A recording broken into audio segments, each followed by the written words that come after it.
বন্দে মাতরম ভারতীয় জনতা পার্টি জিন্দাবাদ জিন্দাবাদ আজকের যোগদানকারীকে জানাই স্বাগতম স্বাগতম স্বাগতম আজকের যোগদানকারীকে জানাই স্বাগতম স্বাগতম স্বাগতম ভারত মাতা কি ভারত মাতা কি বন্দে মাতরম বন্দে মাতরম নরেন্দ্র মোদি জিন্দাবাদ নরেন্দ্র মোদি জিন্দাবাদ নরেন্দ্র মোদি জিন্দাবাদ সুমান ফিরাজ জিন্দাবাদ সুমান ফিরাজ জিন্দাবাদ ধন্যবাদ সবাইকে भारत माता की भारत माता की अब की बार अब की बार अब की बार फिर से अमर फिर से अमर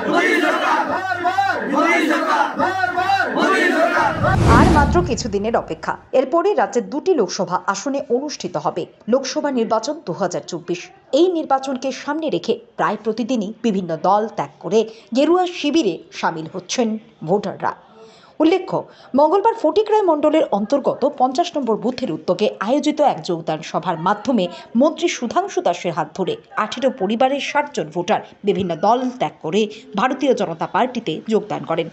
এদিন বক্তব্য রাখতে গিয়ে পূর্ব ত্রিপুরা লোকসভা আসনের প্রার্থী কৃতি সিং দেববর্মা বিপুল ভোটে এই নির্বাচনে জয়ী হবেন বলে প্রত্যাশা ব্যক্ত করেন মন্ত্রী সুধাংশু। নেতৃত্বাধীন সরকার প্রকৃতপক্ষে মানুষের উন্নয়ন করতে পারে, যার কারণে আজ প্রত্যেক দিন মানুষ সিপিএম দল ত্যাগ করে কংগ্রেস দল ত্যাগ করে ভারতীয় জনতা পার্টিতে। আর এটার মূল কারণ কি জানেন? বর্তমানে আপনি যতগুলি রাজনৈতিক দল ভারতবর্ষে দেখতে পাচ্ছেন, একমাত্র ভারতীয় জনতা পার্টি রাজনৈতিক দল যে দল নীতি এবং আদর্শ নিয়ে মানুষের জন্য কাজ করছে। আর বাকি যতগুলি রাজনৈতিক দল আপনি দেখছেন, সেটা কংগ্রেস হোক, সিপিএম হোক, তৃণমূল কংগ্রেস হোক, অন্যান্য যতগুলি রাজনৈতিক দল আছে, এই সমস্ত রাজনৈতিক দল তাদের যে নীতি এবং আদর্শ নিয়ে তারা মানুষের সামনে এসেছিল, আজকের দিনে সেই নীতি এবং আদর্শ তাদের কাছে নাই।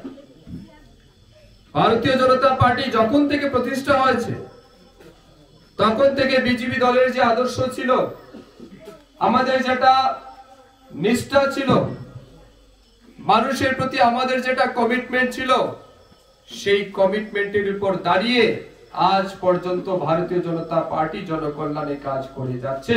এক বিন্দু এদিক থেকে সেদিক নীতিভ্রষ্ট হয় নাই।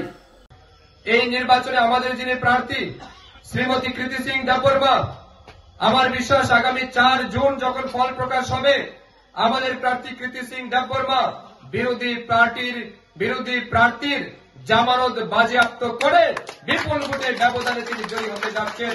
সেটা শুধুমাত্র সময়ের অপেক্ষা।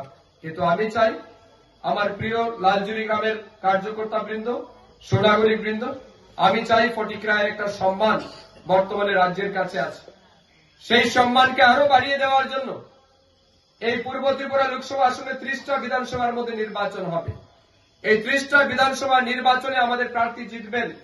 4 জুন যখন ফলাফল ঘোষণা হবে, যখন প্রত্যেকটা বিধানসভার ভোটের অ্যানালাইসিস করা হবে, কোন বিধানসভা থেকে কত ভোট আমরা পেয়েছি, তখন আমি চাই 30টা বিধানসভার মধ্যে সবচেয়ে বেশি ভোটের ব্যবধানে যেন ফটিকরায় বিধানসভা থেকে আমাদের প্রার্থী জিতে, তার জন্য আপনারা আমাকে সহযোগিতা করবেন।